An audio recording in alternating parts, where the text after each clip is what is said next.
నంద్యాల జిల్లా ఆత్మకూరు పట్టణంలోని స్థానిక తెరీసా జూనియర్ కళాశాలలో మాజీ ఎమ్మెల్యే బుడ్డా రాజశేఖర రెడ్డి ఆధ్వర్యంలో కళాశాల విద్యార్థుల సమక్షంలో my first vote for CBN కార్యక్రమాన్ని నిర్వహించారు. ఈ కార్యక్రమంలో బుడ్డా రాజశేఖర రెడ్డి మాట్లాడుతూ యువతకు ఓటు ప్రాముఖ్యత గురించి మరియు రాష్ట్రాభివృద్ధిలో టీడీపీ పార్టీ ప్రాముఖ్యతను వివరించారు. ఈ కార్యక్రమంలో భూమా విక్షాత్ రెడ్డి, బన్నూరు రామలింగారెడ్డి, శివప్రసాద్ రెడ్డి, సతీష్ బాబు, నబీ, కార్పెంటర్, మున్నా తదితరులు పాల్గొన్నారు.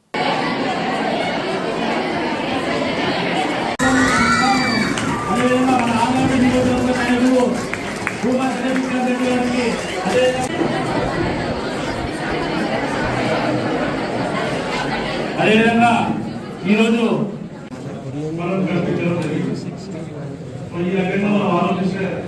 మన రాష్ట్రం రకాల పార్టీలలో ఉంటారు, అవునా? వాళ్ళ ఇన్ఫ్లుయెన్స్ ఉంటుంది మన మీద డెఫినెట్ గా.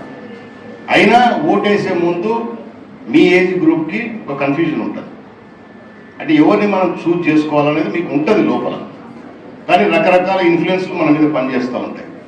ఫస్ట్ ఫ్యామిలీ ఇన్ఫ్లుయెన్స్ పనిచేస్తుంది, తర్వాత ఫ్రెండ్స్ ఇన్ఫ్లుయెన్స్ పనిచేస్తూ ఉంటాయి, బయట ఉండే వాతావరణాలు ఇన్ఫ్లుయెన్స్ పనిచేస్తూ ఉంటాయి. సో ఈ కన్ఫ్యూజన్లో మనం ఎవరికి ఓటేస్తున్నామో ఒకసారి అర్థం కాకుండా ఇన్వాలిడ్ ఓట్స్ కూడా వస్తూ ఉంటాయి, అవునా? అంటే చెల్లని ఓట్లు, అంటే ఏ పార్టీ 4-5 పార్టీలు కంటెస్ట్ చేసి ఉంటాయి.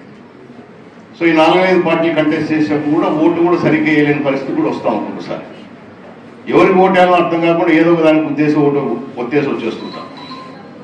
అంటే కొంచెం ఫియర్ కూడా ఉంటుంది, అంటే కొంచెం భయం కూడా ఉంటుంది. అంటే మొదటిసారి ఇస్తారు కదా మనకు, ఫస్ట్ టైం ఇచ్చినప్పుడు అది చూసుకోవడంలో చేసుకోవడంలో కొంత ఇబ్బంది కూడా కలుగుతుంది. అంటే ఇప్పుడు బ్యాలెట్ లేదులేండి, ఇప్పుడు మిషన్స్ వచ్చినాయి.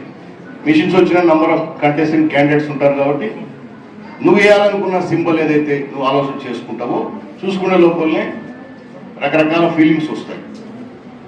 సో ఇవన్నీ ఫస్ట్ ఓట్ వేసిన వాళ్ళకి ఎక్స్పీరియన్స్ ఉంటుంది. అంటే ఆ ఎక్స్పీరియన్స్ నాకు కూడా జరిగింది కాబట్టి చెప్తున్నా. ఇది కామన్గా 80%, 90% సౌండ్ తగ్గి వినిపిస్తుంది కదా మనక. సో ఓటు ఈ కన్ఫ్యూజన్స్ నుంచి మనం బయటికి వచ్చి గడచిన మీరు చదువుకున్నప్పుడు ఈ 4-5 సంవత్సరాలు అంటే ఇంటర్మీడియట్ నుంచి మనకు ఒక అవగాహన వస్తూ ఉంటుంది. ఇప్పుడు డిగ్రీ స్థాయికి వచ్చారు, మీరు డిగ్రీ కంప్లీషన్లో కూడా వస్తుంటారు. సో ఇప్పుడు ఒక నిర్ణయం తీసుకోవడానికి మీకు ఒక ఏజ్ వచ్చింది ఇప్పుడు. సో ఆ ఓటు వేసే ముందు కొంచెం ముందే ఆలోచన చేసుకోవాలి. ఎందుకంటే చదువుతూ ఉంటారు, మన బుక్కులు మన లాంగ్వేజ్ అంటే మన సబ్జెక్టులే కాకుండా ఈరోజు ప్రపంచం అంతా కూడా మీ చేతిలో ఉంది, రైట్? ప్రతి ఒక్కరికి సెల్ ఫోన్ ఉంది. సెల్ ఫోన్ లేని వాళ్ళు ఎంతమంది నా చేతులు ఎత్తారు ఒకసారి? లేని వాళ్ళు చాలా తక్కువ, అవునా? ఒక 10 మంది లేరు. దాదాపు 300 మంది పిల్లలు ఇక్కడ ఉంటే 10 మంది పర్సెంటేజ్. సో వాళ్ళకి లేకపోయినా అట్లీస్ట్ ఇంట్లో ఉన్న ఫోన్ ఉంటుంది ఖచ్చితంగా, అవునా? మీకు లేకపోయినా కూడా మీ ఇంట్లో ఫోన్ ఉంటుంది. కాబట్టి ఈరోజు మీరు ప్రపంచాన్ని అంతా చూస్తూ ఉన్నారు.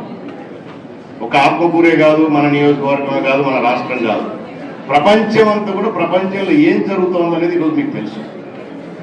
అంటే మంచిది చూసుకుంటే పర్లే, చాలా వెరైటీ కూడా ఉంటాయి విషయాలు. దయచేసి అది దానిలో జోలిపోవద్దండి. ఒక టెక్నాలజీ, ఒక సైన్స్ డెవలప్ అయిందంటే దాంతోపాటు మంచి చెడు రెండు వస్తుంటాయి ఎప్పుడు కూడా. సో ఈ ఏజ్లో మనకి ఏది అవసరమో అది చూసుకోవాలా, దానిపైన శ్రద్ధ పెట్టాలా. మీరు ఫ్యూచర్లో డెవలప్ కావాలంటే ఆ సబ్జెక్టులన్నీ మీరు చూసుకుంటూ ఉంటారు. సో గడిచిన గత ప్రభుత్వాలలో ఏ పార్టీ అధికారంలోకి వచ్చినప్పుడు రాష్ట్ర అభివృద్ధి కానీ, రాష్ట్ర సంక్షేమం కానీ, అలాగే యువతకు ఎటువంటి అవకాశాలు యువతకు కల్పించింది, ఏ ప్రభుత్వం కల్పించిందో తెలుసుకోవాల్సిన బాధ్యత మీకు కూడా ఉంది. హైదరాబాద్ ఎంతమంది చూసినారు? మీరు చేతులు ఎత్తండి. హైదరాబాద్ ఓకే, ఎట్లా ఉంటుంది సిటీ ఇప్పుడు? ఎట్లా ఉంది సిటీ? నేను 1982లో హైదరాబాద్లో జాయిన్ అయినా. ఇప్పుడు 82. ఇప్పుడు ఎంత? ఇందాక మా వాడు యువ నాయకుడు మాట్లాడతారు.